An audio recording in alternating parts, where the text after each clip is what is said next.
President Donald Trump, speaking during an interview conducted on January 13 with CBS Evening News, presented a view of presidential authority that once again placed him at the center of a national debate about power, responsibility, and the limits of executive leadership in the United States.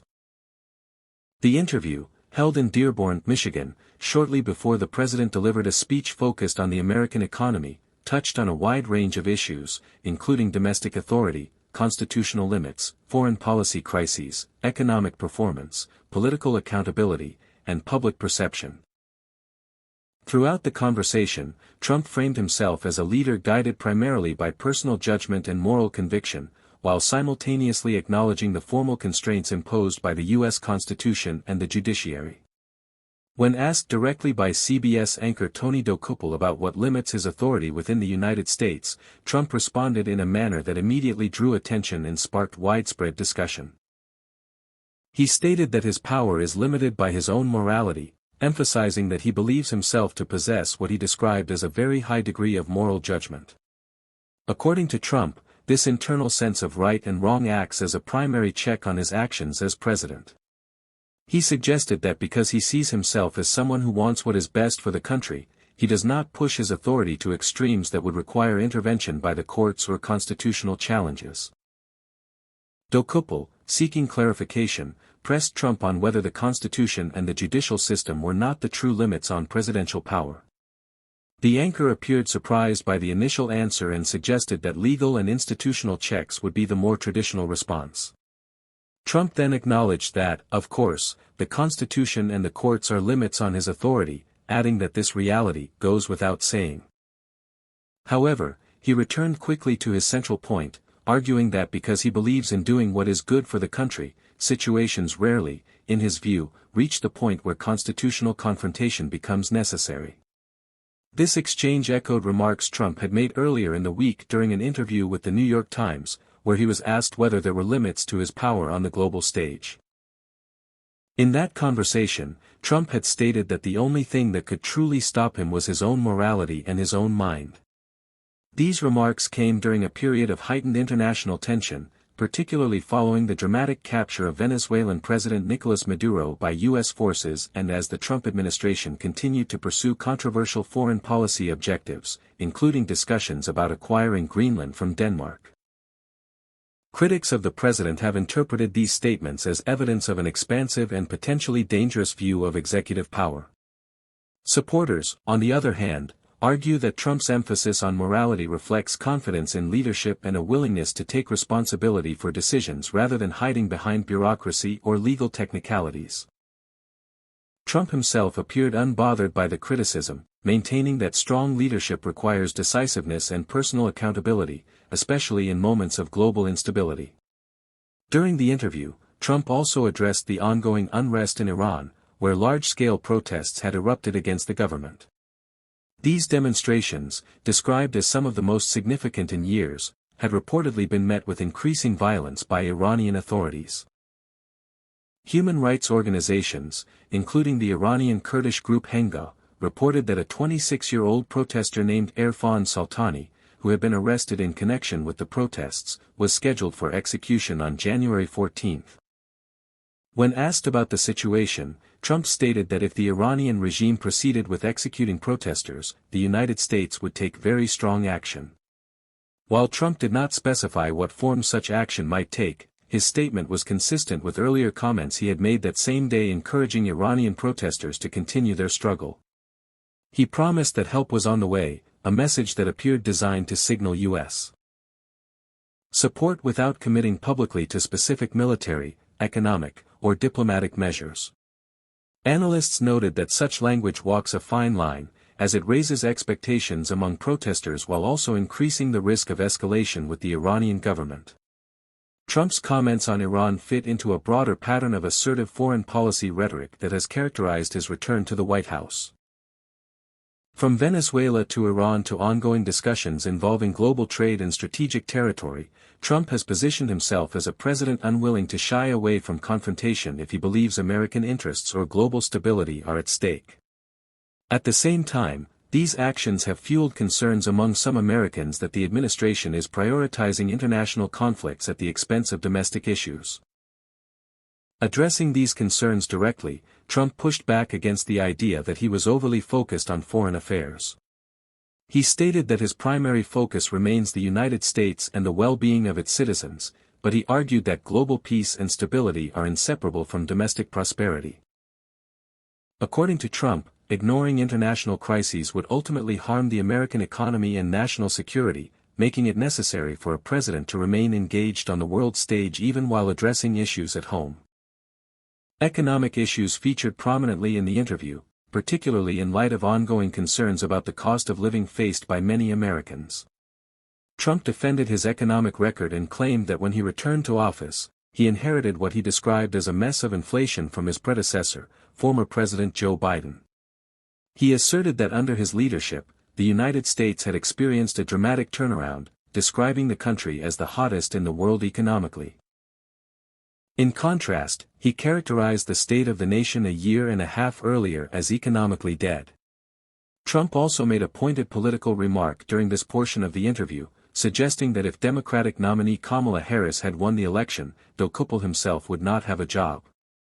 This comment reflected Trump's ongoing tendency to personalize political disagreements and frame elections as existential turning points not just for the country, but for individuals and institutions. Supporters often view such remarks as blunt honesty, while critics argue they undermine democratic norms and contribute to polarization.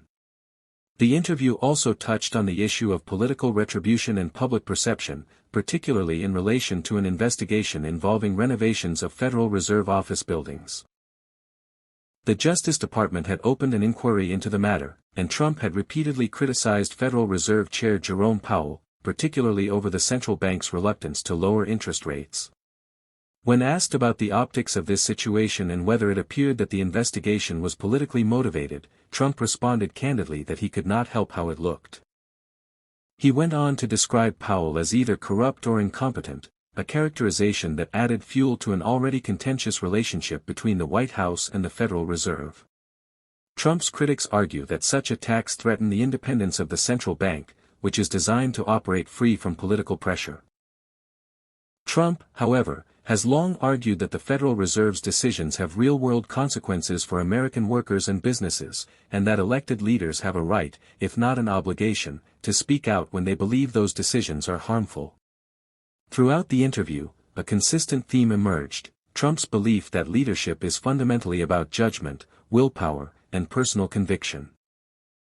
He portrayed himself as a president who trusts his instincts and moral compass, often framing legal and institutional checks as secondary safeguards rather than primary constraints. This perspective resonates strongly with his political base, which tends to view bureaucratic and judicial resistance as obstacles to meaningful change. At the same time, it raises profound questions about the balance of power in a democratic system built on checks and balances. As Trump continues his second term, these questions are likely to intensify. His willingness to assert broad executive authority, combined with his confrontational approach to both domestic critics and foreign adversaries, ensures that debates over presidential power will remain at the forefront of American political discourse. Whether his emphasis on personal morality as a limiting factor reassures or alarms the public may ultimately depend on how his decisions play out in practice, particularly in moments of crisis. The CBS interview, though relatively brief at 13 minutes, offered a revealing glimpse into Trump's governing philosophy and his self-image as a leader. It underscored his confidence in his own decision-making, his readiness to challenge established norms, and his conviction that strong leadership requires a willingness to act decisively, even in the face of controversy. For supporters, this approach represents strength and clarity. For critics, it represents a troubling concentration of power. Either way, Trump's words have once again ensured that discussions about the nature and limits of presidential authority remain unavoidable in the national conversation. As the interview progressed, the underlying tension between institutional authority and personal leadership became increasingly clear. Trump's repeated emphasis on morality as the ultimate restraint on his power reflects a broader worldview in which leadership is less about rigid adherence to process and more about outcomes. In Trump's framing, the presidency is not merely an administrative role bound tightly by legal text, but a position of trust in which the elected leader must interpret the nation's interests and act decisively in their defense. This philosophy, while not new in American politics, takes on heightened significance given the scale and complexity of the challenges facing the country both domestically and internationally. Historically, the U.S.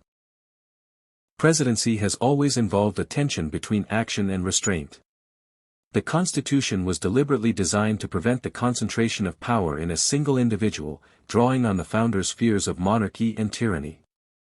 At the same time, the office of the president has evolved over centuries, particularly during times of war, economic crisis, and global instability. Trump's remarks can be understood within this historical context, where presidents often argue that extraordinary circumstances require extraordinary leadership. What distinguishes Trump's approach is his willingness to articulate this philosophy openly and in personal terms, framing it around his own moral judgment rather than abstract institutional principles. As Trump's critics argue that such a perspective risks eroding the very safeguards that protect democracy. They point to his extensive use of executive orders since returning to office, many of which have sought to dismantle or drastically reshape federal agencies without congressional approval. These actions, they argue, reflect a pattern of governance that prioritizes speed and control over consensus and deliberation. Trump, however, has consistently defended these measures as necessary corrections to what he describes as bloated, inefficient, and ideologically driven bureaucracies that no longer serve the American people. In the interview, Trump suggested that his actions rarely, if ever, push against constitutional boundaries because he believes his intentions are aligned with the national interest. This belief, however, raises important questions about how morality is defined and who gets to judge it. In a pluralistic society with deeply divided political views, appeals to personal morality can be both powerful and problematic. Supporters may see Trump's moral certainty as a refreshing alternative to what they perceive as moral relativism in politics. Opponents, meanwhile, worry that such certainty leaves little room for dissent or accountability. The discussion of foreign policy further illustrated how Trump applies this moral framework beyond U.S. borders. His comments on Iran, in particular, revealed a readiness to frame international conflicts in moral terms, casting the Iranian regime as an oppressor and protesters as victims deserving of support. By warning of very strong action if executions proceed, Trump positioned the United States as a moral enforcer on the global stage. This approach aligns with a long tradition of American presidents invoking human rights as justification for foreign policy interventions, though it also raises concerns about consistency and selectivity. Observers noted that Trump's statement lacked specificity, which may have been intentional. By keeping the nature of potential action ambiguous, the administration preserves flexibility while signaling resolve. This ambiguity, however, can also create uncertainty, both for allies and adversaries. For Iranian protesters, Trump's words may offer hope and encouragement, but they may also raise expectations that the United States may not ultimately fulfill. For the Iranian government, such statements could be interpreted as threats, potentially hardening their response rather than moderating it. Trump's encouragement of protesters and promise that help is on the way fits into a broader pattern of rhetorical support for popular movements abroad. Yet the practical limits of such support are well known. Direct intervention carries significant risks, including escalation into wider conflict, regional instability, and unintended consequences. Trump has often portrayed himself as a president who avoids unnecessary wars, even as he adopts aggressive rhetoric. This tension between words and actions has become a defining feature of his foreign policy style. The interview also shed light on Trump's view of the interconnectedness of global and domestic issues. Responding to critics who argue that he is spending too much time focused on Iran, Venezuela, and other international matters, Trump insisted that peace abroad is essential to prosperity at home. This argument reflects a globalization-era understanding of economics and security, where disruptions in one part of the world can quickly ripple through global markets and affect American consumers. Trump has frequently emphasized energy markets, trade routes, and geopolitical stability as key factors influencing domestic economic conditions. On the economic front, Trump reiterated his claim that he inherited severe inflationary pressures from the previous administration. By framing inflation as a problem caused by his predecessor, Trump sought to position himself as a corrective force rather than a contributor to economic hardship. He described the U.S. economy under his leadership as vibrant and dominant, using language that emphasized strength, momentum, and global competitiveness. This narrative is central to Trump's political identity, which has long been tied to perceptions of economic success and business acumen. Trump's assertion that the country was economically dead before his return to office stands in stark contrast to the views of many economists and political opponents, who argue that economic trends are influenced by long-term factors beyond any single administration. Nonetheless, such statements are effective politically, as they simplify complex economic realities into clear contrasts. By presenting himself as the driver of economic revival, Trump reinforces his image as a leader who delivers tangible results. The comment directed at Tony Dokoupil regarding the potential consequences of a Kamala Harris presidency exemplifies Trump's confrontational communication style. Rather than focusing solely on policy differences, Trump often personalizes political outcomes, suggesting that electoral victories or defeats have direct consequences for individuals. This approach energizes his supporters by framing elections as high-stakes battles, but it also contributes to a climate of political anxiety and division. Another significant portion of the interview centered on the investigation involving renovations of Federal Reserve office buildings and Trump's criticism of Federal Reserve Chair Jerome Powell. The Federal Reserve occupies a unique position in the U.S. political system, designed to operate independently of direct political control in order to manage monetary policy effectively.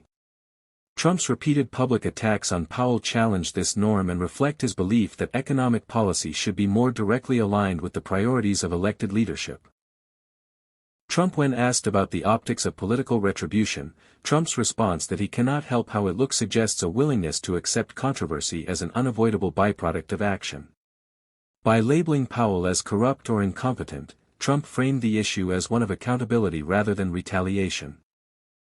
Supporters may view this as a necessary confrontation with entrenched power, while critics warn that undermining the Federal Reserve's independence could have long-term consequences for economic stability. The broader implication of this exchange is a fundamental disagreement about the nature of governance. Trump appears to view institutions primarily as tools that should serve the will of the elected leadership, whereas critics emphasize the importance of institutional independence as a safeguard against abuse of power. This debate extends beyond the Federal Reserve to include the judiciary, regulatory agencies, and even the media. Trump's skepticism toward these institutions has been a consistent feature of his political career, reinforcing his outsider image even while occupying the highest office in the land. Throughout the interview, Trump's language conveyed confidence and certainty, often leaving little room for nuance or doubt. This communication style is both a strength and a vulnerability. It appeals to voters who crave clarity and decisiveness, especially in uncertain times. At the same time, it can alienate those who value deliberation, compromise, and humility in leadership. The tension between these preferences reflects deeper cultural and political divides within American society. As analysts and commentators dissected the interview in the days that followed, many focused on the philosophical implications of Trump's remarks about morality and power. The idea that a president's own moral judgment is the primary limit on authority challenges conventional understandings of constitutional governance. While Trump did acknowledge the role of the Constitution and courts, his framing suggests that these mechanisms are secondary, activated only if personal restraint fails. This raises a critical question: what happens when different leaders possess different moral frameworks? The American system assumes that laws and institutions, rather than individual virtue, provide the primary protection against misuse of power. Trump's emphasis on personal morality places significant weight on the character and intentions of the individual occupying the office. For supporters who trust Trump, this is reassuring. For opponents who do not share that trust, it is deeply unsettling. The interview also highlights the performative aspect of modern political communication. Trump's remarks were not delivered in a vacuum. they were made with an awareness of their impact on supporters, critics, foreign governments, and global markets. Statements about strong action, economic dominance, and moral authority serve not only to convey policy positions but also to shape narratives and perceptions. In this sense, the interview functioned as both a conversation and a strategic message. As Trump continues to navigate a complex political landscape marked by domestic polarization and international uncertainty, his words carry significant weight. The CBS interview provided insight into how he sees himself and his role, revealing a leader who views power as both a responsibility and a personal burden. Whether this self-perception ultimately strengthens or undermines democratic norms remains an open question, one that will be answered not just by words, but by actions and their consequences.